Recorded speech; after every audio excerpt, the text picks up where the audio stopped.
Pour Yaël Braun-Pivet, présidente de l'Assemblée nationale, l'héritage, c'est malsain. Donner tout le fruit de son travail à ses enfants, à ses héritiers, c'est quelque chose de malsain. Et ce qui serait beaucoup plus sain, ce serait de tout donner à Yaël Braun-Pivet. Ce serait de tout donner à l'État, oui, parce que ça, ce serait bien. Ça, ce serait de la redistribution, au nom toujours de la solidarité et au nom de Yaël Braun-Pivet, un petit peu comme son ami Gros Larcher en voudrait toujours plus. Alors, allons-y, les amis, une fois de plus. Une haute fonctionnaire, ça alors, qui dit qu'il faut taxer encore plus Nicolas, qu'il faut taxer encore plus le fruit de son travail, et cette fois à l'échelle de toute une vie. Une fois de plus, comment vos geôliers vous font croire que tout tort que tu détiens est un péché qui te retient, et moi, Yaël Braun-Pivet, Asnonaz Skippy, je vais te délivrer de tous tes péchés, et comment vos geôliers vous font passer des vessies pour des lanternes, l'enfer fiscal pour le paradis, on voit ça ensemble tout de suite. Scandale, Yaël Braun-Pivet à 15 000 € par mois,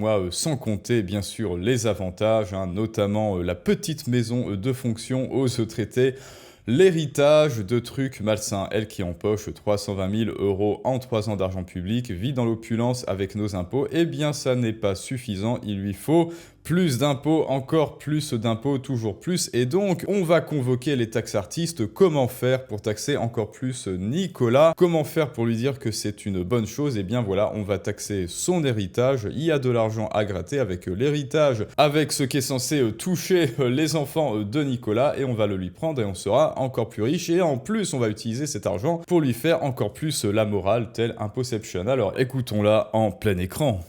Alors, j'avais pas parlé des gros héritages, j'avais parlé notamment des héritages en rebond, c'est-à-dire des héritages qui, comme ça, passent de génération en génération. Vous savez, le truc qui vous tombe du ciel, il y a un moment où ça suffit. Ok, génial, il y a un moment où ça suffit. Les héritages, c'est un truc qui tombe du ciel, oui, c'est-à-dire cet argent, eh ben, il vient de nulle part, il tombe en pluie d'or sur les fils, sur les enfants, les fils et les filles de Nicolas. Bon bah ça, écoutez, est-ce que c'est pas un petit peu le marabout de Bamako qui se moque de la charité? Est-ce que c'est pas un petit peu le chaman de la forêt avec ses grilleries qui se moque de l'hôpital américain privé? Yaël Braun-Pivet, étant donné que toi, tout ce que tu n'as jamais connu comme argent de ta vie, bah pour vivre en fait, eh bien c'est de l'argent qui tombe du ciel. Et devine d'où vient cet argent? Eh bien oui, il provient du travail de Nicolas. Et là, elle reproche à Nicolas de donner cet argent pour lequel il a sué, il a donné de sa sueur, de son temps de vie, de son énergie, de sa santé mentale parfois, et même très souvent des fois, parce que la vie de Nicolas, c'est pas la vie de Yaël Braun-Pivet, eh bien elle lui reproche de vouloir donner tout ce fruit, tout le fruit de ce travail, tout ce pécule à ses enfants, ou du moins à ses héritiers, à sa proche famille, etc. Elle le lui reproche. Non, Nicolas,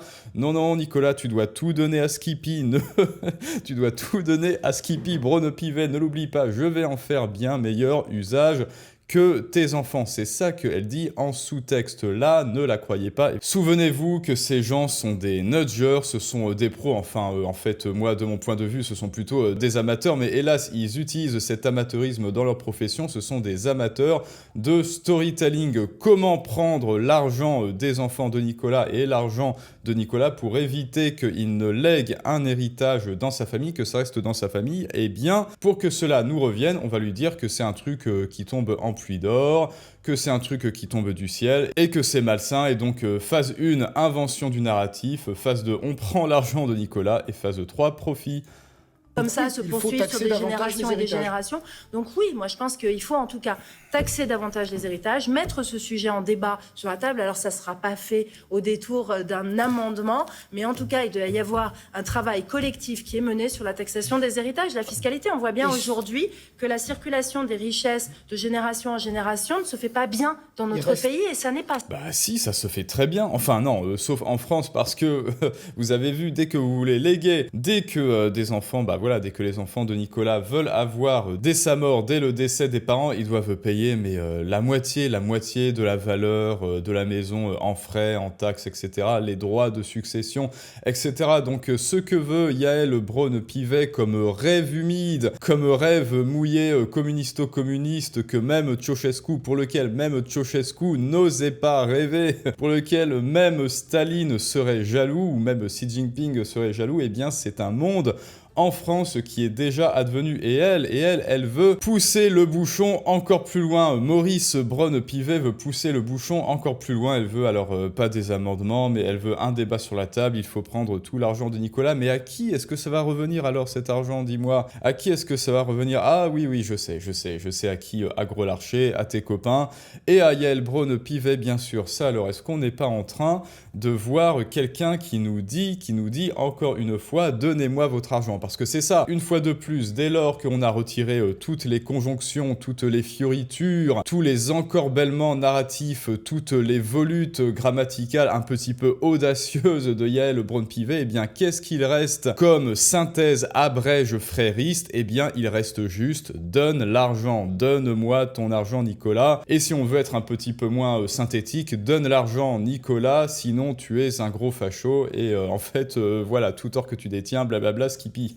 Est-ce que vous souhaitez que d'autres outils soient envisagés? Par exemple, vous aviez parlé des gros héritages, est-ce qu'il faut taxer pour ramener de l'argent et mettre de l'équité fiscale? Faut-il songer à taxer les gros héritages? Est-ce qu'il faut taxer pour ramener de l'argent? C'est-à-dire l'État, vous le voyez, hein, à son corps défendant, l'État vous dit on n'a pas assez d'argent, on est en train de dépenser près de la moitié du PIB, près de la moitié tous les ans du fruit du travail des Français, mais on n'a pas assez d'argent. Non, le problème, ça n'est pas du tout la dépense publique, et d'ailleurs la dépense publique va augmenter. Non, le problème, c'est qu'on ne taxe pas assez. Là, pareil, synthèse abrège frériste, l'État est en train de vous vendre, le narratif est en train de vous vendre l'idée, on ne vous taxe pas assez les Français. Et d'ailleurs, rappelle-toi que si toi tu ne sais pas vendre tes idées, tu ne sais pas parler de ce qui te tient à cœur, eh bien les autres le feront à ta place, notamment les petits agents, les petits Monsieur Smith de l'État le feront, tu le vois, et ils te vendront des narratifs, ils t'imposeront un réel qui n'est vraiment pas glorieux et dont personne ne veut, pendant que toi tu resteras un jour de plus ignoré dans l'ombre avec tes idées, et pour ça, il y a en description et en commentaire la vidéo, les clés de la persuasion, et je te laisse aller y jeter un œil pour vendre tes idées et augmenter ton pouvoir persuasif. En fait, alors j'avais pas parlé des gros héritages, j'avais parlé notamment des héritages en rebond, c'est-à-dire des héritages... Bon, ça c'est des trucs technico-techniques, de technocrates, hein, tout simplement pour vous enfiler encore plus. Il y a les héritages en rebond, il y a les héritages bruts, les héritages nets. Non, il y a juste l'argent de Nicolas, et Nicolas ne veut pas te donner ton argent, ça suffit, n'insiste pas, espèce de raquetteuse du dimanche.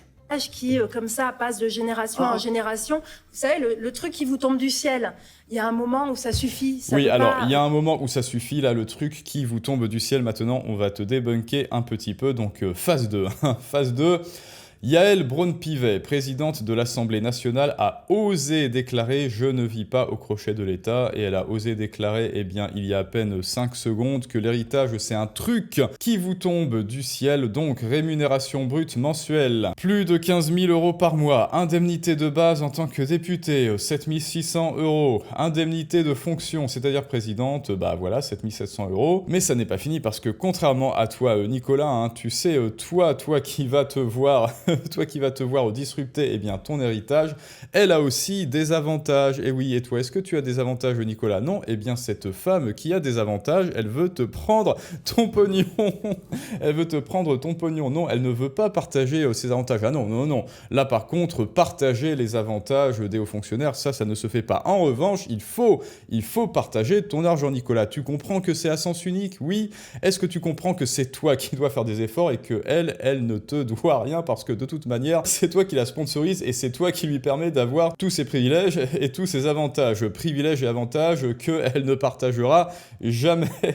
Qu'elle ne partagera absolument jamais, elle, parce que le partage et la solidarité, c'est surtout pour les autres, mais pas pour elle. Frais de mandat, évidemment, 6 000 € par mois. Budget assistant parlementaire, 12 000 € par mois. Transport gratuit. Et toi, est-ce que tu as les transports gratuits, Nicolas? Non. Eh bien, si tu fraudes la RATP, eh bien, tu sais ce qui va se passer. Garde d'enfants de moins de 3 ans, ça hop, c'est gratuit, 324 € par mois. Et mutuelle, santé, prise en charge. Ah, mais c'est beau d'être haut fonctionnaire. Et toi, est-ce que ta mutuelle est prise en charge, Nicolas? Non. Quoi, tu veux dire que la CPM, c'est pas suffisant et qu'on t'a remboursé 30 centimes sur tes lunettes pour ta presbytie? Oh, c'est pas de chance parce que grâce à toi, grâce à ton argent que tu ne peux pas économiser et que l'on extirpe de ton porte-monnaie et dont tu ne peux pas profiter pour t'acheter une mutuelle peut-être peut-être, ou même une sécu privée, eh bien cela revient à Yael Braun-Pivet et elle, tout est pris en charge. Et oui, Total des moyens mensuels, mais n'oubliez pas, l'argent qui tombe du ciel, c'est pour Nicolas et c'est pas du tout pour elle. Total des moyens mensuels mobilisables, donc 32 728 €. Donc vous l'avez compris, l'argent qui tombe du ciel, dont elle vous fait le procès, en fait, c'est elle qui en profite. Méfiez-vous toujours des gens qui exhibent une piété morale. Il y a toujours quelque chose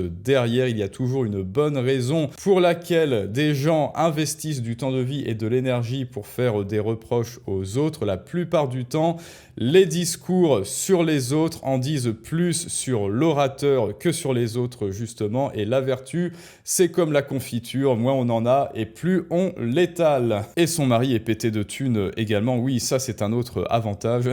Si encore tout ce pognon les rendait sympas, mais non, ces gens n'en ont jamais assez. Ils deviennent pervers, autoritaires, imbuvables et ne pensent pas à la France. Seul leur intérêt compte. Seul le fait d'inverser les rôles, c'est-à-dire que c'est Nicolas le méchant et c'est à Nicolas de cracher la maille compte, et c'est lamentable. Ce logement, ah oui, parce qu'on n'a pas parlé du logement, allez. Déjà, Yael Braun-Pivet qui nous parle d'héritage, hein.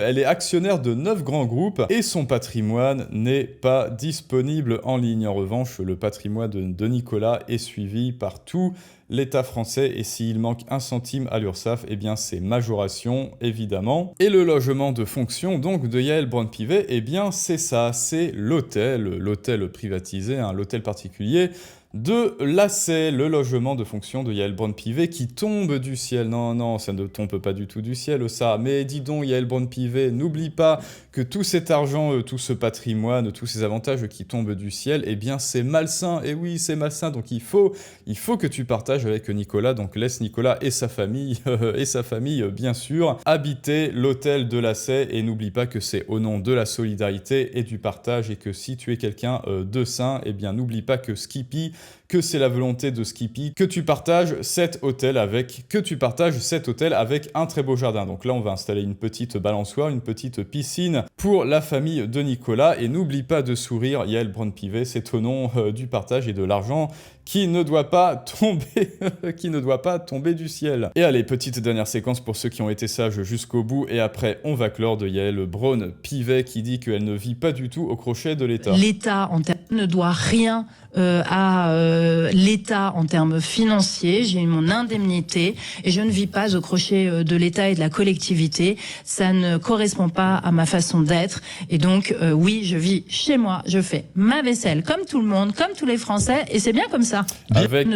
Avec un lave-vaisselle à 1 300 €, hein, pour ceux qui ont vu la vidéo payée par l'argent de Nicolas. Alors dites-moi, les amis, est-ce que Yael Braun-Pivet dit la vérité? Est-ce qu'elle ne vit pas du tout au crochet de Nicolas? Est-ce que cet hôtel particulier, l'hôtel de l'ACEI, est payé avec son propre argent qu'elle a gagné avec la sueur de son front, un petit peu comme le ferait Nicolas? Eh bien, c'est à vous de me le dire en commentaire. N'oubliez pas de vous inscrire à la masterclass. Comme cela, vous serez inscrit à la mailing list et vous aurez en avant-première la vidéo pour sortir de cet enfer fiscal et sortir vos ronds de ces circuits officiels légalement, bien sûr, avec des ETF, des CTO ainsi que de la blockchain avec des actifs solides. Et 1 € investi dans ces actifs, c'est 1 € que ne pourra pas vous prendre ni Gros Larcher, ni Yael Braun-Pivet, ni Emmanuel Macron, ainsi que son mari Brigitte. Et je vous dis à très bientôt, et n'oubliez pas bien sûr de liker, de partager, de commenter, de booster et de vous inscrire sur le canal Telegram. Plus on est de fous, plus on rit. Je vous dis à très bientôt pour un prochain storytelling du monde moderne, mais ça, c'est une autre histoire.